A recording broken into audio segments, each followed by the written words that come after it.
ڈرائیے انہیں حسرت کے دن سے، وہ دن حسرت کا دن ہوگا، گناہگاروں کو حسرت ہوگی، کاش ہم ایمان لے آتے، کاش ہم نے نیکیاں کی ہوتی۔ موت کے ذبح ہونے پر جنتیوں کی خوشیاں اور بڑھ جائیں گی اور جہنمیوں کے دل مزید افسردہ ہو جائیں گے۔ یہودیوں نے عیسیٰ ابن مریم کی مخالفت کرتے ہوئے یہاں تک کہہ دیا کہ یہ تو زنا سے پیدا ہوا، کہ جب بچہ پیدا ہوتا ہے شیطان چوکا لگاتا ہے، اس چوکا لگانے سے وہ چلاتا ہے، سوائے مریم کے اور عیسیٰ ابن مریم کے، ان پر شیطان چوکا نہیں لگا سکا۔ نماز اور زکوٰۃ ہر شریعت میں دین کے بنیادی احکامات میں شامل ہے۔ الحمدللہ رب العالمین والصلاة والسلام علی رسولہ الکریم۔ اعوذ باللہ السمیع العلیم من الشیطان الرجیم، بسم اللہ الرحمن الرحیم۔ فاشارت الیہ، جب مریم، کنواری مریم، وہ اپنی گود میں عیسیٰ کو لے کر چل پڑی، قوم کے پاس آ گئیں اور قوم نے لعنت ملامت بھی شروع کی، تانے دینے بھی شروع کیے کہ تیرا باپ بھی شریف آدمی تھا، تیری ماں بھی غلط نہیں تھی۔ تو ان کے جواب میں انہوں نے اشارہ کیا اس بچے کی طرف کہ اس بچے سے ہی پوچھو اس کی حقیقت کو۔ قالوا کیف نکلم من کان فی المہد صبیا، تو قوم کہنے لگی کہ ہم کیسے کلام کریں اس بچے سے جو ابھی پیدا ہوا ہے، پنگوڑے میں ہے، وہ تو اس قابل نہیں ہے کہ وہ کلام کر کے اپنی حقیقت کو بتا سکے۔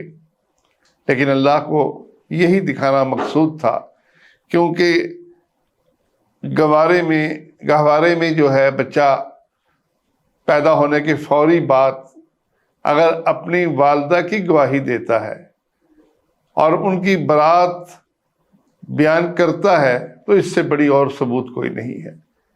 یہ ایسا ثبوت ہے جو کائنات میں صرف ایک مریم ہی کے لیے ہوا کہ ان کی صفائی ان کے بچے نے دی، اور مریم کنواری بغیر باپ کے پیدا ہو، انہوں نے بچہ پیدا کیا اور بچے نے گواہی دی کہ میری ماں بالکل بری ہے۔ تو اللہ تعالیٰ نے یہ دکھایا۔ بچوں نے اور نے بھی کلام کیا ہے، 3 بچوں کا حدیث میں ذکر ملتا ہے، لیکن یہ واقعہ کہ بچہ بغیر باپ کے ہو اور پھر وہ اپنی ماں کی گواہی دے، یہ تاریخ میں صرف عیسیٰ ابن مریم ہی کے ساتھ ہوا کہ، اور ان کی پاک دامنی اور اپنی نبوت کے اعلان سے پھر کسی قسم کا شک باقی نہیں رہا۔ قال، عیسیٰ ابن مریم کہنے لگے، انی عبد اللہ، میں اللہ کا بندہ ہوں۔ یعنی میری خرق عادت پیدائش سے یہ نہ سمجھو کہ کوئی میں بشریت سے مافوق البشر بن گیا، مجھے تم اللہ کا حصہ ہی بنا دو، خدائی میں شریک کر دو اللہ کی، تو میں اللہ کا بندہ ہوں۔ جو اللہ کا بندہ ہو یقیناً وہ اللہ کے آگے جھکنے والا اور کبھی اللہ کا حصہ نہیں بن سکتا۔ آتانی الکتاب، اللہ نے مجھے کتاب دی ہے، وجعلنی نبیا، اللہ نے مجھے نبی بنایا ہے، یعنی مجھے نبوت دینے کا فیصلہ کر دیا اللہ نے۔ جیسے یہ تو ممکن نہیں کہ بچہ وہ احکامات، شریعت کے احکامات لوگوں کو بتائے، تبلیغ کرے، لیکن بتا دیا کہ میں جو ہوں نبی بنا کر بھیجا گیا ہوں۔ جیسے کہ رسول اللہ صلی اللہ علیہ وسلم نے فرمایا کہ میں اس وقت نبی بنا جب ابھی آدم وہ ابھی پیدا نہیں ہوئے تھے، مٹی اور گارے کی حالت میں تھے، اللہ نے تقدیر کے اندر میرا فیصلہ کر دیا۔ ایسے ہی یہاں بھی بات ہے کہ مستقبل کا فیصلہ میرے بارے میں کر دیا کہ اللہ نے مجھے نبی بنانا ہے۔ وَجَعَلَنِي مُبَارَكًا أَيْنَمَا كُنتُ، اور اللہ نے مجھے برکت والا بنایا ہے جہاں بھی میں ہوں، میں برکت والا ہوں۔ یہ الزام میری ماں پر جو تم لگا رہے ہو بالکل غلط ہے، میں ولد الزنا نہیں ہوں، بلکہ اللہ نے مجھے نبی بھی بنایا، میں اللہ کا بندہ بھی ہوں اور میں برکت والا بھی ہوں۔ وَأَوْصَانِي بِالصَّلَاةِ وَالزَّكَاةِ مَا دُمْتُ حَيًّا، اور مجھے تاکید کی گئی ہے نماز کی اور زکوٰۃ کی جب تک میں زندہ رہوں۔ نماز اور زکوٰۃ ہر شریعت میں دین کے بنیادی احکامات میں شامل ہے۔ نماز سے آدمی کا اللہ سے تعلق مضبوط ہوتا ہے، آدمی اللہ سے گفتگو کرتا ہے، اس کی تعریف کرتا ہے، اس کے آگے جھکتا ہے، اس سے دعائیں مانگتا ہے، اور زکوٰۃ سے مخلوق کے ساتھ تعلق قائم ہوتا ہے کہ مخلوق وہ اس سے فائدہ اٹھاتی ہے، اس کی دولت تقسیم ہوتی ہے۔ تو یہ دونوں چیزیں نماز اور زکوٰۃ ہر نبی کی شریعت میں بہت اہم تھی، اس لیے کہا کہ مجھے تاکید کی گئی ہے کہ میں نماز اور زکوٰۃ کی پابندی کروں جب تک میں زندہ ہوں۔ گویا پوری زندگی میں نے ان دونوں کاموں پہ عمل کرنا ہے۔ یہ صوفیہ کا یہ کہنا کہ ہم شریعت سے آزاد ہو گئے ہیں، اب ہم اس مقام پر پہنچ گئے، ہم نے اللہ کو پہچان لیا، اور اب پہچاننے کے بعد ہمیں اللہ کی بندگی کی ضرورت نہیں، نماز اور زکوٰۃ کی ضرورت نہیں، یہ سب سے بڑا جھوٹ ہے۔ اللہ پر جھوٹ باندھا ان لوگوں نے۔ یہاں عیسیٰ ابن مریم کہہ رہے ہیں کہ اللہ نے مجھے حکم دیا ہے، تاکیدی حکم دیا ہے کہ جب تک میں زندہ ہوں اس وقت تک میں نماز اور زکوٰۃ کی پابندی کروں۔ وَبَرًّا بِوَالِدَتِي، اور اپنی والدہ کے ساتھ نیک سلوک کروں۔ یہاں بھی والدہ کا ذکر کیا، والد کا ذکر نہیں کیا، کیونکہ بغیر باپ کے پیدا ہوئے۔ جو لوگ ان کا باپ ثابت کرتے ہیں ان کے لیے یہ آیت بھی دلیل ہے کہ انہوں نے اپنی والدہ کے ساتھ نیک سلوک کا ذکر کیا۔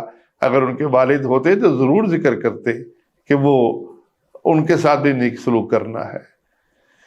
والدین کے ساتھ سلوک بڑا اہم ہے۔ رسول اللہ صلی اللہ علیہ وسلم فرماتے ہیں اس کا ناک خاک آلود ہو، اس کا ناک خاک آلود ہو، اس کا ناک خاک آلود ہو۔ صحابی پوچھتا ہے یا رسول اللہ کس کا؟ فرمایا جو بڑھاپے کے اندر اپنے ماں اور باپ کو پاتا ہے اور پھر جنت میں داخل نہیں ہوتا۔ یہ روایت صحیح مسلم کی روایت ہے۔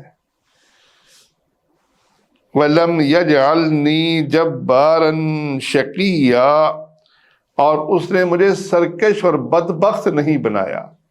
گویا والدین کے ساتھ زیادتی، ان کے بارے میں ان کے حقوق کو پورا نہ کرنا سرکشی بھی ہے، بدبختی بھی ہے، اللہ کے حکموں کی نافرمانی بھی ہے، اور اس شخص کے لیے دنیا اور آخرت کا نقصان بھی ہے۔ وَالسَّلَامُ عَلَيَّ يَوْمَ وُلِدتُّ وَيَوْمَ أَمُوتُ وَيَوْمَ أُبْعَثُ حَيًّا، سلامتی ہے مجھ پر جس دن میں پیدا ہوا، جس دن میں مروں گا، اور جس دن مجھے دوبارہ اٹھایا جائے گا۔ سلامتی ہے میرے لیے۔ یہی بات یحییٰ کے واقعے میں بھی بیان ہوئی، یہی بات انہوں نے بھی کہی کہ میری پیدائش بھی برکت والی ہے، سلامتی والی ہے، اور ایسی برکت والی ہے کہ رسول اللہ صلی اللہ علیہ وسلم فرماتے ہیں، صحیح بخاری کی روایت ہے کہ جب بچہ پیدا ہوتا ہے شیطان چوکا لگاتا ہے، اس چوکا لگانے سے وہ چلاتا ہے، سوائے مریم کے اور عیسیٰ ابن مریم کے، ان پر شیطان چوکا نہیں لگا سکا۔ تو یہ شیطان کی طرف سے محفوظ ہیں، اور یہ سلامتی والے ہیں، ان کی زندگی بھی سلامتی والی، ان کی پیدائش بھی سلامتی والی، ان کی موت بھی سلامتی والی، اور دوبارہ اٹھنے کا دن بھی ان کے لیے سلامتی والا ہوگا۔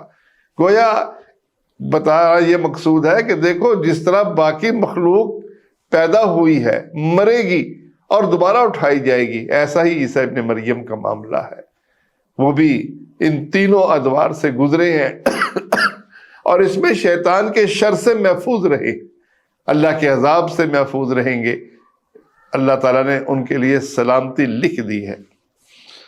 ذالک عیسی ابن مریم، یہ ہیں عیسیٰ ابن مریم، یعنی ان کی کہانی کھول کر تمہیں بتا دی، مریم سے پہلے یحییٰ، عیسیٰ کے سے پہلے یحییٰ کا ذکر کر کے کہ کس طریقے سے وہ بوڑھے باپ اور بانجھ ماں کے گھر سے پیدا ہوئے، اور پھر عیسیٰ ابن مریم کا قصہ بھی سنا دیا کہ کس طریقے سے بغیر باپ کے وہ پیدا ہوئے۔ قول الحق الذی فیہ یمترون، یہ حق بات ہے ان باتوں میں جن میں تم شک کرتے ہو۔ تم جو شک کرتے ہو، شک کس طرح کا؟ یہودیوں نے عیسیٰ ابن مریم کی مخالفت کرتے ہوئے یہاں تک کہہ دیا کہ یہ تو زنا سے پیدا ہوا، اور عیسائیوں نے آپ کی شان کو بڑھا کر کسی نے کہا کہ وہ خود خدا ہے، کسی نے کہا خدا کا بیٹا ہے، اور کسی نے کہا وہ تین میں سے ایک ہے۔ یہ تین کا مرکب اللہ، مریم اور عیسیٰ، یہ تین میں سے، یہ تینوں مل کر خدائی کے اندر شامل ہیں، اور ان میں سے ایک ہے۔ اللہ فرماتا ہے کہ یہ بات جو ہم بتا رہے ہیں کہ وہ اللہ کے بندے تھے اور وہ فوت ہوں گے، وہ دوبارہ اٹھائے جائیں گے، اور وہ نماز پڑھتے تھے۔ جو شخص نماز پڑھتا ہو، اللہ کے حضور سجدے میں پڑا ہو، وہ کب رب ہو سکتا ہے؟ اور اللہ کا بندہ وہ کب خدائی میں شریک ہو سکتا ہے؟ تو اللہ فرماتا ہے یہ حق بات ہے جس میں تم شک کرتے ہو۔ ما کان للہ ان یتخذ من ولد سبحانہ، اللہ کے لائق نہیں ہے کسی کو اپنا بیٹا بنائے۔ بیٹا تو اس کو ضرورت ہے جو کمزور ہو، جس کو ضرورت ہو کہ اس کے بعد اس کا نظام سنبھال سکے، جس کو اپنے کارناموں کو پورا کرنے کے لیے سہارا چاہیے، بیٹا تو اس کو ضرورت پڑتی ہے۔ سبحانہ، وہ پاک ہے اس بات سے کہ اس کے اندر کوئی کمزوری ہو، اس کے اندر کوئی عیب ہو، وہ ہر عیب سے پاک ہے۔ عیسیٰ ابن مریم بیٹا نہیں ہے، اس کا بندہ ہے۔ اذا قضى امرا فانما يقول له كن فيكون، اس کی شان تو اتنی بلند ہے کہ جب وہ کسی کام کا فیصلہ کر لیتا ہے تو کہتا ہے کن، ہو جا، فیکون، مقام ہو جاتا ہے۔ اس کے لیے کسی سہارے کی، کسی مددگار کی ضرورت نہیں کہ اس کے منصوبوں کو پورا کرنے کے لیے اس کو اس کی ضرورت پڑے، بلکہ وہ تو کن کہتا ہے اور کام ہو جاتا ہے۔ جو اللہ اتنی عظمت والا ہو، اس کو اولاد کی حاجت کیسے ہو سکتی ہے؟ وَإِنَّ اللَّهَ رَبِّي وَرَبُّكُمْ فَاعْبُدُوهُ، بے شک اللہ میرا رب ہے اور تمہارا رب بھی ہے، بس اسی کی بندگی کرو۔ یہ پورے دین کا خلاصہ جو عیسیٰ ابن مریم کی زبان سے نکل رہا ہے کہ دیکھو، رب پالنے والا، مشکل کشا اور حاجت روا، اولاد دینے والا، مشکلات میں کام آنے والا، تمہاری ربوبیت کرنے والا اللہ ہے۔ میرا رب بھی وہی ہے، تمہارا رب بھی وہی ہے، اور اس کی عبادت کرو۔ ربوبیت کو بنیاد بنا کر الوہیت کی دعوت دی کہ پالنے والا تو وہ ہے، پیدا کرنے والا بھی وہ ہے، رزق دینے والا بھی وہ ہے، تمہارے جسم کا مالک بھی وہ ہے، اب بندگی کا حقدار بھی وہی ہے۔ ھذا صراط مستقیم، یہی سیدھا راستہ ہے۔ صراط مستقیم اللہ کا دین ہے۔ صراط مستقیم وہ راستہ ہے جس پر چل کر انسان جنت میں پہنچتا ہے۔ صراط مستقیم وہ راستہ ہے جو ہر مومن نماز کی ہر رکعت میں اللہ سے دعا کرتا ہے، اہدنا الصراط المستقیم، یہ صراط مستقیم کی دعا کرتا ہے۔ اس لیے بتایا جا رہا ہے کہ اگر تم نے صراط مستقیم پر چلنا ہے، اللہ کو رب مانو اور بندگی کے لائق اسی اکیلے کو سمجھو۔ فاختلف الاحزاب من بینہم، گروہوں نے آپس میں اس کا اختلاف کیا، لوگ مختلف باتیں کرنے لگ گئے۔ یہودی آپ کو بارے میں یہاں تک بکواس کرنے لگے کہ وہ زنا سے پیدا ہوا۔ کچھ لوگوں نے، عیسائیوں میں سے کچھ نے کہا کہ وہ خدا تھا جو دنیا میں آیا۔ کچھ نے کہا وہ خدا کا بیٹا تھا، اور کچھ نے کہا کہ وہ 3 میں سے ایک تھا۔ تو لوگوں نے، گروہوں نے یہ اختلاف کیا۔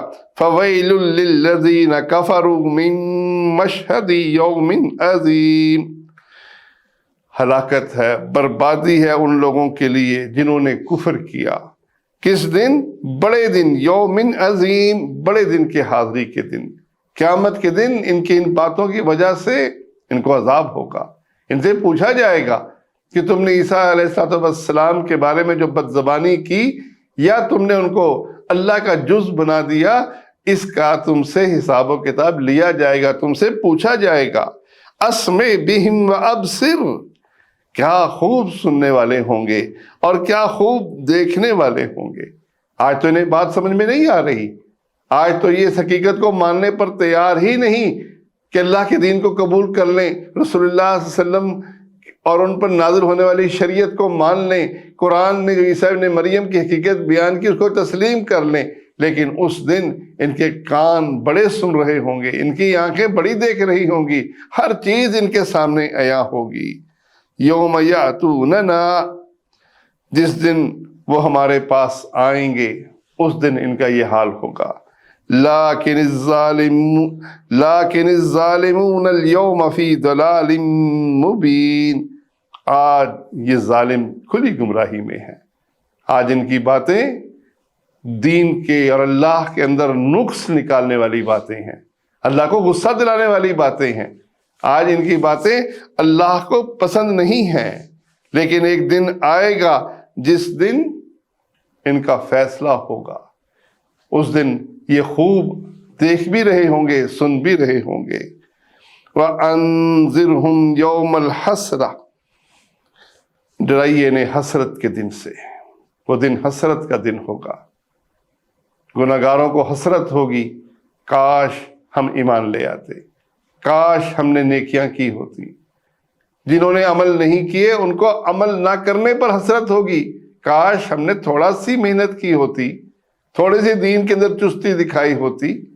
وہ حسرت کا دن ہے، آپ اس دن سے لوگوں کو ڈرائیے، لوگوں کو سمجھائیے، بتائیے کہ وہ دن آنے والا ہے۔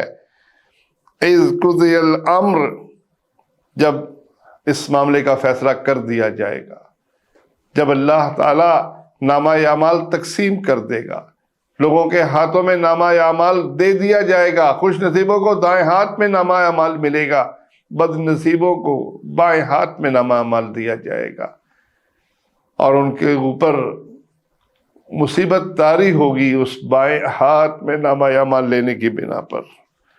وَهُمْ فِي غَفْلَةٍ وَهُمْ لَا يُؤْمِنُونَ، آج یہ غفلت میں پڑے ہوئے ہیں، آج یہ ایمان نہیں لا رہے۔ یہ آج کا ایمان ان کو فائدہ دے گا۔ آج اگر انہوں نے اپنی آنکھیں غفلت سے باہر نکل آئے اور بصیرت کے ساتھ اللہ کے دین کو سمجھ لیا تو ان کے لیے خوشخبری ہے، اور اگر یہ ایمان نہیں لائیں گے اور غفلت میں پڑے رہیں گے تو ان کے لیے ہلاکت ہے۔ اِنَّا نَحْنُ نَرِثُ الْأَرْضَ، ہم ہی زمین کے وارث ہیں، یہ سب کے سب مر جائیں گے، ان کا کوئی وارث نہیں بچے گا، اللہ حقیقی وارث ہے۔ وَمَنْ عَلَيْهَا وَإِلَيْنَا يُرْجَعُونَ، جو اس پر ہیں اور یہ سب ہماری ہی طرف لوٹائے جائیں گے، سب نے لوٹ کر اللہ کے پاس جانا ہے۔ اللہ کے پاس جا کر پھر انعامات ہوں گے، یا تو جنت میں عیش ہوگی یا عذاب ہوں گے، جہنم کی مصیبتیں ہوں گی۔